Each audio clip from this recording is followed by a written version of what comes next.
দৈত্যদের মাতা হচ্ছে দিতি আর দেবতাদের মাতা হলো অদিতি। হ্যাঁ, যেহেতু দেবতাদের চক্রান্তে তাদের তো অমরত্ব লাভ হলোই না, তাদেরকে কি হলো, মৃত্যুকে পতিত হতে হলো। তাই শুক্রাচার্য তাদেরকে পুনর্জীবিত করে বললেন যে যাও, এবার তোমরা গিয়ে দেবলোক আক্রমণ করো। সকল অসুরেরা শুক্রাচার্যের আদেশে দেবলোক আক্রমণ করলেন এবং দেবরাজ ইন্দ্র থেকে, বরুণ চন্দ্র থেকে সকল দেবতারা পালিয়ে গেলেন দেবলোক ছেড়ে। কি করলেন? দেবলোক দখল করে দেবরাজ ইন্দ্রের সিংহাসনে বসলেন। অদিতি দেবতাদের মাতা, তিনি খুব দুঃখিত হলেন।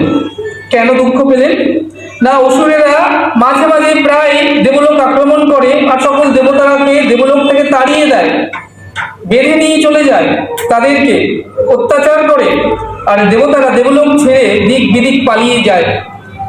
তাই স্বামী ঋষি কশ্যপের কাছে বললেন, হে স্বামী, আপনি আমাকে আশীর্বাদ করুন।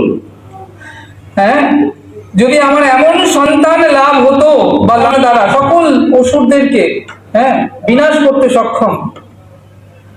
ঋষি কশ্যপ বললেন, নিশ্চয়ই সেটা সম্ভব। তুমি কি করো না, তুমি পয়ঃব্রত করো, সারা মাস দুগ্ধ সেবা করবে তুমি, পয়ঃব্রত। তুমি এই ব্রতটা কি হবে না, অন্য কিছু তুমি গ্রহণ করতে পারবে না, তুমি সারা মাস ধরে পয়ঃব্রত দুগ্ধ সেবা করতে হবে তোমাকে। এবং নিষ্ঠা সহকারে তুমি যদি ব্রত পালন করো তাহলে ভগবান অতি প্রসন্ন হবে। তাই করলেন অদিতি, তিনি পয়ঃব্রত অনুষ্ঠান করলেন, ভগবান প্রসন্ন হলেন, বললেন, বলো কি চাই?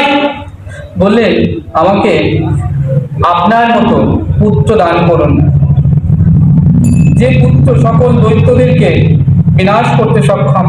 ভগবান বললেন, আমি এক অদ্বিতীয়, আমার মতো পুত্র আমি কোথায় পাবো? আমি জগতে একমাত্র এক অনাদিকাদি গোবিন্দ, ঈশ্বর পরম কৃষ্ণ সচ্চিদানন্দ বিগ্রহ, অনাদির আদি গোবিন্দ সর্বকারণ কারণ। আমি এক এবং অদ্বিতীয়, আমার তো দ্বিতীয় নাই। তাহলে আমার মতো পুত্র আমি কোথা থেকে দেব? তাহলে বললেন, তুমি তাহলে পুত্র রূপে এসো। ভগবান বললেন, তথাস্তু। তাই হলো।